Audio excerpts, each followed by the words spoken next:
Day 2. While I was cleaning out our home office, my husband texted me, "Keep the house. I'm living with Ashley now. No marriage certificate means no splitting assets." Then I found a dusty folder in his grandfather's old desk. When he saw what was inside, his face turned pale. I supported Marcus's career, managing our household, while he climbed the corporate ladder. The houses we bought and renovated together. The investments we discussed over countless dinner tables. He'd always insisted on keeping everything in his name for tax purposes, he claimed. The attorney cleared his throat. My client feels betrayed. He had no knowledge of this marriage certificate. Betrayed. Julia's voice was sharp. Your client participated in a legal marriage ceremony. The fact that he assumed no paperwork was filed doesn't negate his responsibilities. Would you like me to share the video of him exchanging vows? After the call ended, Julia turned to me. He's panicking. The prenup he thought he'd avoided by not filing paperwork. That works in your favor now. Without it, you're entitled to half of everything acquired during the marriage. I nodded, feeling a mix of satisfaction and sadness. Harold knew, didn't he? He knew Marcus would try something like this eventually. Harold Mitchell was a smart man, Julia agreed. The notes we found with the marriage certificate prove he submitted everything properly. He even paid the filing fees himself. That evening, I returned home to find Marcus sitting on our front steps, alone. "Where's Ashley?" I asked, stepping past him to unlock the door. "She's taking some time to think," he muttered.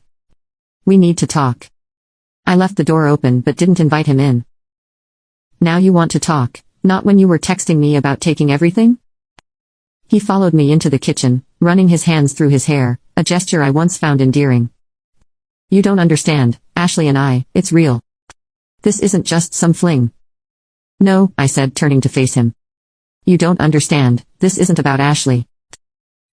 This is about you thinking you could discard 8 years of marriage without consequences. I never meant to." "To what?" "To hurt me. To steal everything we built together. To use a technicality to leave me with nothing." His face reddened. "Grandpa had no right to file those papers without telling me." "He had every right," I countered. "He was protecting both of us. He knew what marriage meant, real marriage. Not just playing house until something younger came along." Marcus slumped against the counter. "Ashley left," he admitted, "when she found out about the legal issues, about having to wait for a divorce. She said she didn't sign up for this drama." I couldn't help but laugh. No, she signed up for a man she thought was free and clear.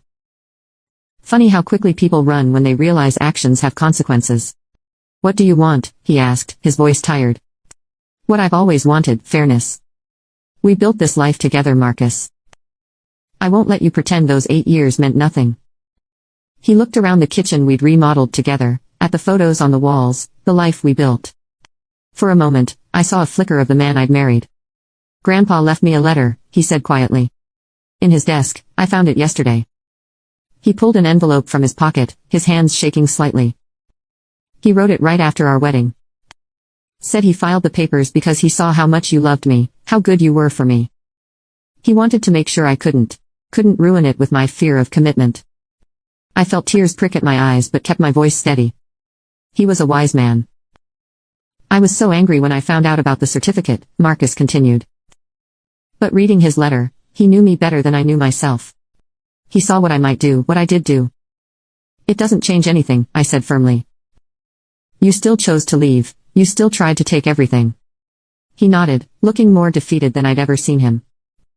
"I know, I thought you should know that Grandpa did it because he loved us both. He wanted me to be better than this." I watched as he walked toward the door, shoulders slumped. At the threshold, he turned back. "I'll have my lawyer contact Julia about a fair settlement.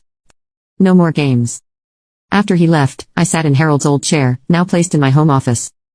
The leather was worn soft with age, carrying the wisdom of years. I pulled out the letter Harold had left for me, found tucked inside the folder with the marriage certificate.